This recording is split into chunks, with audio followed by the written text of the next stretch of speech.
The Chinese leaders are wary of a possible financial crisis. Amid zero-COVID lockdowns, a dying real estate market, growing local debts, the exodus of foreign investments, a banking crisis is the last economic problem the Chinese authorities want to see. However, public protests caused by corruption and irregularities in the banking system have erupted.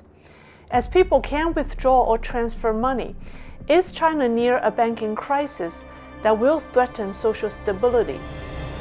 Hello everyone, welcome to Lei's Real Talk. I'm Lei. Beijing is very aware of a pending financial crisis and has been taking precautionary measures. Recently, many Chinese banks lowered the daily allowance for online business or personal transactions.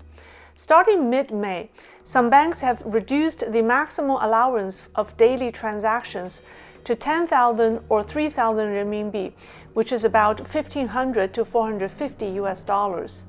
This is disrupting the operations of their business customers, who now need 10 days to send 100,000 yuan or $15,000. In addition, many people have discovered that they can't transfer money on mobile apps. They have to provide a business license, property deed, or proof of work before the transfer function is restored. Owners of relatively active accounts also have had their IDs checked and income verified. The official explanation is to prevent fraud and money laundering, but the real reasons, in my view, is that the regime is stepping up control over citizens' financial activities in order to, one, collect personal financial information to add to its big data surveillance system, and two, take precautionary measures to slow down a pending banking crisis due to fraud and increasing bad debts. For the past months, people have not been able to withdraw money from 6 local village banks in Henan and Anhui provinces. Since April 18th, these 6 banks have been under system maintenance, and people can't access their money online.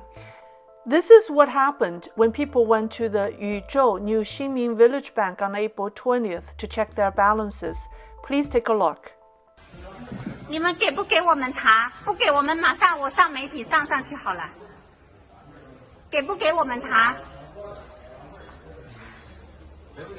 我们就查一下自己的钱在不在，给不给查？不要再骗我们出去了，我们不出去了。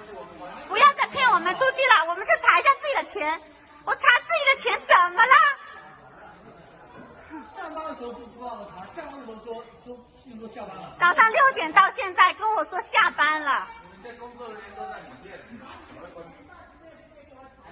大家看一下，就这么一个网点，不给我们查。大家抖音发起来吧，工作人员不给我们查，身份证拿了就不给我们查，说我们没有钱，说我们网开2类卡不存在。就这样子，这几个负责人出去了，你看，老百姓可不可怜？ The news spread and the internet exploded with anxiety from those who had deposits in these banks. Others began to worry about the safety of their deposits in other banks. A month after people were prevented from withdrawing money, on May 16th, China's Banking and Insurance Regulatory Commission responded to the public outcry by explaining that the main shareholder of the 4 village banks in Henan is being investigated for illegal conduct through collusion and use of third-party platforms to absorb public funds. The Commission and the Central Bank will work closely with local party committees, governments, and relevant organizations to strictly punish financial crimes and protect consumers' legitimate rights under the law. But the Commission hasn't done anything to let people access the money they need just to live. So, in protest, nearly 1,000 bank customers gathered outside the provincial government office and the local Banking Insurance Regulatory Commission. Take a look at their banners. One banner read, "Banks in Henan plundered nearly 30 billion yuan from 1 million people around the country." Yet, instead of helping these victims, plainclothes security personnel harassed and threatened them. This man was hurt by pepper spray. Some people were forcibly removed and some were detained. Mainland Chinese media disclosed that the Xuchang Agriculture and Commercial Bank controls 5 of the 6 village banks involved. This bank has been fined during the past few years for illegal lending, and the deputy head of the bank is a wanted man by local police with a reward of 100,000 yuan.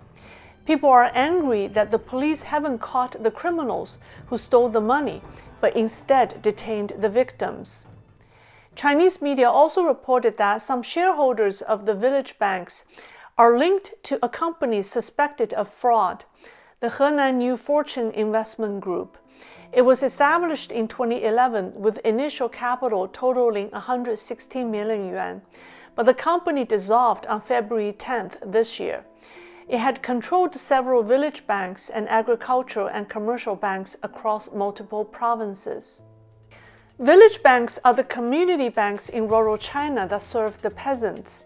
There are new banks that first appeared in 2007, but have now outnumbered other types of banks in China. As of December 2020, there were 1,633 village banks, accounting for 40% of China's total banks. These banks are generally smaller, with inconsistent professional management. The 6 village banks in the scandal used higher interest rates to attract customers, and some people put their life savings into the banks. They never doubted them because the bank's website stated that the government insures deposits for up to 500,000 yuan. Experience has taught us that anything backed by the Chinese Communist Party is high risk, but people in China have no choice since the CCP controls every aspect of their life. Sadly, some people are begging the regime to give their deposits back in installments, or at least give them some money back so they can live. Their biggest worry is that by calling it fraud, the government and the bank will walk away simply by punishing a few bad individuals, like they've done in the past. In November 2021, Liang Jianhong, the head of Personal Finance Group of the Nanning Municipal Branch of the Industrial and Commercial Bank of China, which is the world's largest bank by asset, was found guilty of theft and forgery. This bank executive embezzled 250 million yuan from 28 VIP clients over an 8-month period.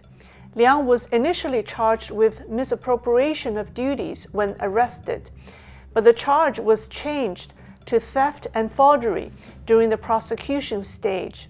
The change was necessary to allow the court to rule that the bank was not liable and that the case was purely the crime of the individuals involved. Liang was sentenced to life imprisonment, and the 28 victims got half of their money back and collectively lost 120 million yuan or $80 million.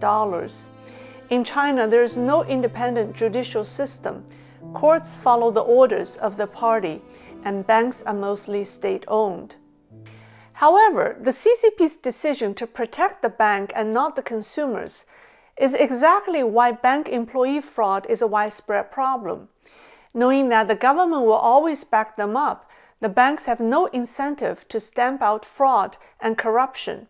The senior management of banks, in fact, may be the corrupt ones.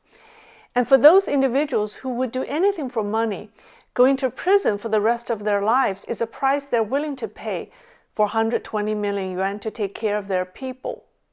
In a September 2020 article, the 21st Century Business Herald reported that financial fraud by bank employees repeatedly occurred in China, such as falsifying client documents to embezzle funds, obtaining fake loans through shell companies, mobile app theft, stealing cash from ATMs, and so on.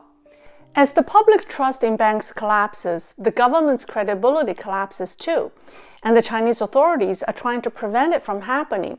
I'll talk about the measures the CCP is taking to address the risks, some of which are eye-opening. This will be next week. We just talked about money. Now let's talk about wallets to keep your money in. I have good news. I have a sponsor now. Extra makes the slimmest and smartest wallets. I always wonder why guys can keep everything in your pockets and don't need to carry a bag like we women do. Well, you guys have a more efficient wallet. Take a look at this wallet. It's so much smaller than my wallet. It has this button that you could push and it slides out all the cards, and it's expendable. The aluminum collection is even more compact. All of their wallets have RFID blocking that protects from wireless theft. I hope you can support them because they support me. It's a great Father's Day or graduation gift. They have a Father's Day sale going on right now. Check out the link in the description below. Thank you.